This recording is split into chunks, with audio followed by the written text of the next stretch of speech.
Hello दोस्तों, इस video में हम बात करेंगे मोहनलाल सर की, जो कि इस बार यूपीएससी सीएससी 2023 के हिंदी मीडियम के टॉपर हैं, जिनकी रैंक 53 आई है। आज हम उनकी कॉपी देखेंगे जीएस 3 की, जो इन्होंने विजन आईएएस पर दिया था। आज हम इनकी कॉपी देखेंगे और ये ऑब्जर्व करेंगे कि क्यों हिंदी मीडियम के कुछ लोग टॉप करते हैं और बाकी लोग लिख ही नहीं पाते हैं, और ऐसा लगता है कि फर्स्ट अटेम्प्ट वाले बहुत कम ही टॉपर होते हैं, जैसा कि विकास दिव्य कीर्ति सर ने भी कहा। तो हम इनकी कॉपी को देखेंगे और ऑब्जर्व करेंगे कि ऐसी इन्होंने क्या कौन सी गलतियाँ नहीं की और अपनी कॉपी को कैसे लिखा है कि इन्होंने टॉप किया है और बाकी लोगों ने नहीं कर पाया है। तो चलिए दोस्तों, देखते हैं।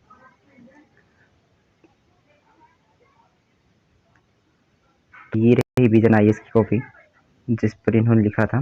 पहला क्वेश्चन देखते हैं। इसमें देखिए, खाद्य सुरक्षा के विभिन्न आयाम क्या हैं? इन आयामों के मद्देनजर खाद्य सुरक्षा सुनिश्चित करने के संदर्भ में भारत की स्थिति का परीक्षण कीजिए। तो उन्होंने क्वेश्चन को देखा है, समझा, फिर उसके बाद देखिए कैसे शुरुआत की है। इन्होंने शुरुआत में लिखा है, प्रत्येक नागरिक को वित्तीय स्थिति के निरपेक्ष भोजन का बिना बाधा के उपलब्ध होना खाद्य सुरक्षा है। इन्होंने टू द एकदम क्वेश्चन के टू द पॉइंट लिखा है, घुमाने का बिल्कुल भी प्रयास नहीं किया। इन्होंने फर्स्ट ऑफ ऑल इसकी डिफिनेशन लिखी है कि खाद्य सुरक्षा किसे कहते हैं। तो उसके बाद इन्होंने खाद्य सुरक्षा के आयाम को लिखा, जो कि एक डायग्राम बना के डायग्राम फॉर्म में दिखा दिया है। कुछ लोग ऐसे होते हैं कि इसको लाइन बाई लाइन लिख देते हैं, तो उससे बढ़िया है कि आप डायग्राम वाइज लिखें। इसे आपको लिखना भी कम पड़ेगा और एग्जामिनर को पढ़ते वक्त अच्छा भी लगेगा। इसके बाद आप पढ़ सकते देख सकते हैं इन्होंने इसके आयाम को किस तरह से दिखाया। फिर इसके बाद अन्य आयाम जो हैं उसके वो दिखाया है। फिर भारत की स्थिति कि इसके संदर्भ में भारत की स्थिति क्या है और भारत क्यों नहीं कर पा रहा है, भारत में फूड वेस्टेज इतना ज़्यादा क्यों हो जाता है, जिसकी वजह से बहुत सारे लोग भारत में भूख के शिकार होते हैं, जबकि उससे ज़्यादा ही खाना वेस्ट हो जाता है। तो इन्होंने उसके बारे में बताया। फिर स्थिति लाभप्रद रूप में इसका लाभ क्या है और चुनौतियाँ क्या है, उसको बताया है। फिर आगे की राह। तो इस प्रकार से इन्होंने पहला क्वेश्चन का आंसर करने के बारे में दिया है, जिसकी वजह से इनको ज़्यादा रैंक मिला है। कुछ लोग कहते हैं कि आपकी राइटिंग बहुत बढ़िया होनी चाहिए। आप इनकी राइटिंग देख सकते हैं, इनकी राइटिंग बहुत बढ़िया नहीं है, बट इन्होंने जो कंटेंट लिखा है वो बहुत ही बढ़िया है। तो इसकी वजह से इनको बढ़िया रैंक मिली है। तो आप ऐसा टेंशन मत लीजिए, जैसे कुछ लोग कहते हैं कि आपकी राइटिंग नहीं बढ़िया है तो आपको नंबर नहीं मिलेंगे, आपको बहुत बढ़िया राइटिंग चाहिए होगी। हाँ, निबंध की कॉपी में आपको राइटिंग से फ़ायदा मिलता है, लेकिन इसमें आप इतना स्पष्ट लिख पा रहे हैं कि एग्जामिनर पढ़ रहा है उतना ही बहुत है, आपका कंटेंट बढ़िया रहना चाहिए। तो आप इनका देख ही सकते हैं। तो दूसरा क्वेश्चन आप देखिए और पढ़िए। देखिए, इन्होंने कृषि में ब्लैक सिनी योगदान को कैसे बताया है, 2-3 पॉइंट में करके बताया। तो इन्होंने देखिए पॉइंट वाइज भी बताया और डायग्राम भी। देखिए यहाँ पे डायग्राम भी बनाया, तो इसलिए आप पॉइंट वाइज भी लिखिए और जहाँ पर आवश्यकता हो डायग्राम को बनाइए। एक ही मॉड्यूल में मत चलिए, ताकि लोग जब एग्जामिनर आपका पढ़े तो वो बोर ना हो और आपको बढ़िया से नंबर। तृतीय क्वेश्चन को देखते हैं। इसमें क्वेश्चन है, वैश्विक अर्थव्यवस्था में डॉलरीकरण की प्रवृत्ति में हालिया तेजी के लिए कौन सी कारक उत्तरदायी है? क्या आपको लगता है कि डॉलर का प्रभुत्व जल्दी समाप्त हो जाएगा? तो ये हालिया न्यूज़ में जो था डॉलर वगैरह के बारे में, उसके बारे में क्वेश्चन पूछा गया है कि ममता बनर्जी वगैरह ने भी इस पे, या हमारे वित्त मंत्री जो निर्मला सीतारमण जी हैं, उन्होंने भी इस पर कमेंट किया था। तो इसलिए न्यूज़ में था, तो ये क्वेश्चन दिए हैं इन लोगों ने। तो इन्होंने कैसे लिखा है, डॉलरीकरण वह प्रक्रिया है जिसमें वैश्विक भुगतान में डॉलर की जगह अन्य करेंसी का उपयोग होता है। तो ये आप देखते हैं। फिर उसके बाद भारत द्वारा रूस की क्रूड रूसी करेंसी को खरीदना, ये जो भारत ने किया तेल लेने के लिए, उसको बताया। ये उदाहरण स्वरूप पूरा देते हुए चला, ताकि एग्जामिनर को पढ़ते वक्त लगे कि हाँ, लड़के ने डीप से एकेडमिक हासिल किया और फिर क्वेश्चन का आंसर देने के बाद दिया है, जिसकी वजह से वो ज़्यादा से ज़्यादा नंबर दे सके। तो देख सकते हैं दोस्तों, आप लोग पढ़ लीजिए। वीडियो स्लो करके, मैं धीरे धीरे स्किप कर दे रहा हूँ, नहीं तो वीडियो बहुत ही बड़ी हो जाएगी।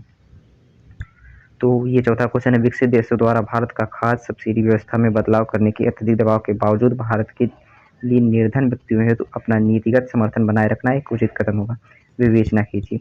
तो इसके बारे में इन्होंने लिखा, फर्स्ट ऑफ ऑल इसकी ये सब्सिडी बारे में जो होता है वो लिखा है कि यूएसए द्वारा डब्ल्यूटीओ में, जो कि वर्ल्ड ट्रेड ऑर्गेनाइजेशन है, उसके बारे में लिखा। फिर ये कृषि समझौता जो हुआ था उसके बारे में लिखा कि उल्लंघन पर लगाए गए आरोप भारत की खाद्य सब्सिडी व्यवस्था पर प्रश्न खड़े करते हैं, जो कि नहीं, आई थिंक न्यूज़ में आया था कि भारत ने किसानों को ज़्यादा ही सब्सिडी दी है, शायद 1% ज़्यादा ही सब्सिडी दे दी थी। उसके बारे में न्यूज़ था, तो उसके बारे में क्वेश्चन पूछा गया है कि लेकिन भारत ने से इसमें से विड्रॉ कर लिया है, तो भारत के ऊपर कोई एक्शन नहीं होगा। तो उसी के बारे में क्वेश्चन है, तो इन्होंने लिखा है।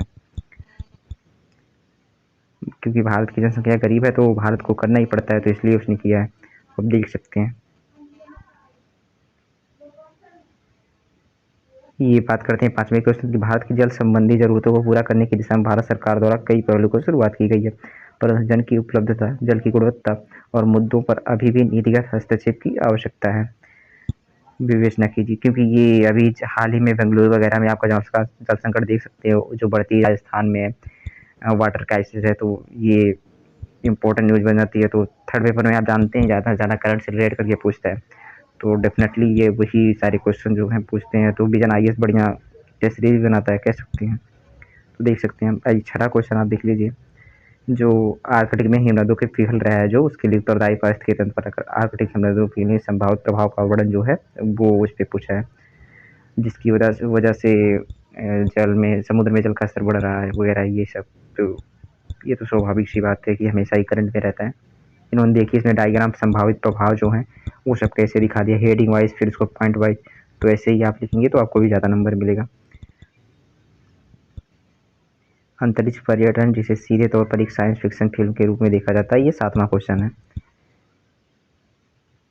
अब बिना किसी बाधा के वास्तविकता बन रहा है। अंतरिक्ष पर्यटन के संबंधित चुनौतियां क्या हैं? इन चुनौतियों से निपटने के लिए क्या क्या उपाय किए जाए? जैसे कि आप जानते हैं अंतरिक्ष पर्यटन इसमें ज़्यादा ही हो रहा है। भारत ने भी 2025 में आई थिंक भेजने के लिए एक मिशन चलाया अभी, जिसकी वजह से भारत पहली बार अपने नागरिकों को खुद के द्वारा स्पेस में भेजेगा, जो आई थिंक 2025 तक सफल होगा। 2025 में करेगा, तो तब तक देखते हैं क्या होता है। तो उस पर ही रिलेटेड पूछा है। तो ये है, आप देख सकते हैं चुनौतियों को डायग्राम बना के कैसे दिखाया। तो आप भी इसे दिखा सकते हैं और बढ़िया से बढ़िया नंबर मिलेंगे। तो आप पढ़ लीजिए, मैं स्क्रॉल कर देता हूँ वहाँ ले लें थोड़ा तेजी से। ये 8वां क्वेश्चन रहा। आप वीडियो को स्लो करके पढ़ लीजिएगा, क्योंकि इस तरह से ज़्यादा करूँगा तो आपका भी टाइम वेस्ट होगा और वीडियो भी लंबी हो जाएगी। तो आप देख सकते हैं।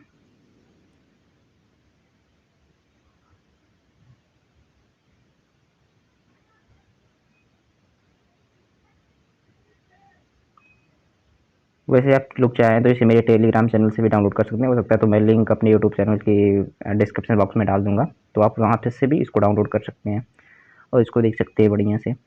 तो आप देख लीजिए। ये 10वां क्वेश्चन रहा, जो कि चीनी घुसपैठ के ऊपर पूछा गया है।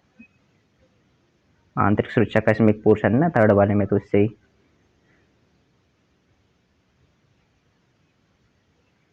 ये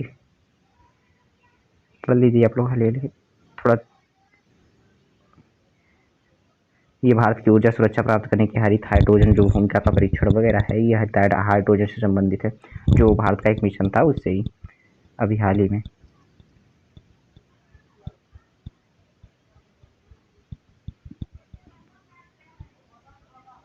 ये देखिए, इन्होंने बिल्कुल ही डायग्राम फॉर्म में लास्ट में ये जो इन्होंने कंक्लूजन लिखा है वो बिल्कुल ही जो कि वर्तमान भविष्य से रिलेट करके लिखा है, और ऊपर की लाइनों से बिल्कुल ही मिला दिया। जैसे आप पढ़ सकते हैं, अतः भारत को जीवन निर्वाह परिश्रमिक हेतु न्यूनतम मजदूरी अधिक एवं मजदूरी संहिता 2020 में संशोधन कर समय सीमा पर आधारित दृष्टिकोण से शिक्षा स्वास्थ्य नीति अपनानी चाहिए, जो कि एकदम वर्तमान से रिलेट करके और भविष्य की दिशाओं में सुधारों में की तरफ इशारा किया है। तो इसलिए ये जब ऐसे एग्जाम पड़ता है तो उससे बढ़िया इफेक्ट पड़ता है और वो बढ़िया नंबर देके जाता है। तो आप भी लोग ऐसे लिखने की कोशिश करेंगे तो बढ़िया से बढ़िया नंबर मिलेंगे। हम लोग क्या ना हिंदी मीडियम वाले बैकग्राउंड के हैं, तो हम लोग को वो पैराग्राफ टाइप में लिखने की आदत रहती है, तो हम लोग वैसे ही लिखते हैं। हम लोग डायग्राम फॉर्म में नहीं कर पाते। तो इसका वेटेज जो है, फ़ायदा जो है वो इंग्लिश मीडियम वालों या IIT वालों को मिल जाता है, जो लोग इसकी प्रैक्टिस किए रहते हैं। तो हमें थोड़ा एक्स्ट्रा मेहनत करनी ही पड़ेगी, क्योंकि हमारी एकेडमिक वगैरह भी नहीं अच्छी रहती है। तो आप देख सकते हैं, आपको ऐसे ही करनी पड़ेगी।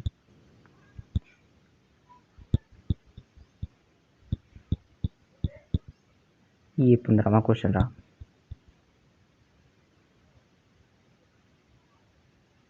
ये 16वां है, जलवायु परिवर्तन से रिलेटेड क्वेश्चन है ये, जिसमें इन्होंने डायग्राम बना के ये देखिए दिखा दिया। फिर फसल विफलता के जिम्मेदार जो कारक हैं कैसे हैं, वो जलवायु परिवर्तन के प्रभाव का तापमान जो बढ़ जाता है, तो सबके बारे में दिखाया, मतलब बताया इन्होंने। तो आप भी ऐसे लिखेंगे तो डेफिनेटली आप नंबर पाएंगे। ऐसा कुछ नहीं होता है, केवल लिखावट में वही थोड़ा स्पीड में अंतर पड़ता है, बाकी एग्जामिनर ऐसा डिफरेंस नहीं करता है ज़्यादा कि इसको कम नंबर दें हिंदी मीडियम वालों को, तो ऐसा नहीं होता। ये 17वां क्वेश्चन रहा, तो आप देख ही सकते हैं।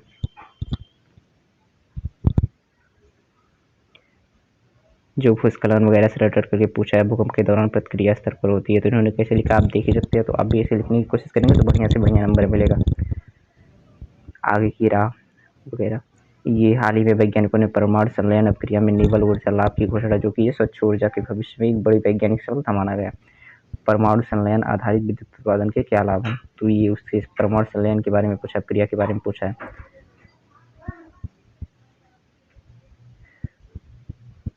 आप लोग पढ़ लीजिए, मैं स्क्रॉल कर देता हूँ। ये 19 ध्यान रखते हुए भारत ने धन संशोधन मनी लॉन्ड्रिंग जो थी के खतरे से निपटने के लिए धन शोधन रोकथाम अधिनियम 2002 को प्रभावकारिता परीक्षण किया।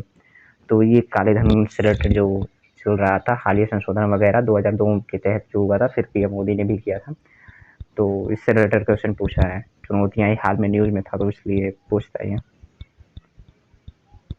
और ये अब बात करते हैं 20वें क्वेश्चन का, हिंद महासागर क्षेत्र में आयुवार में मौजूद उन सुरक्षा खतरों पर चर्चा कीजिए जिनका भारत में समुद्री सीमा संबंधी हितों पर सीधा असर पड़ता है। इन खतरों से निपटने के लिए मजबूत रणनीति समझाइए।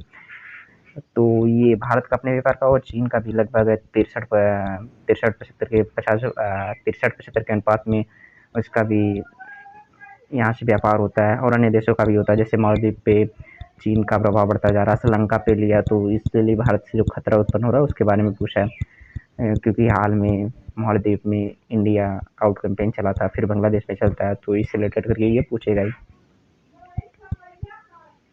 तो यही है।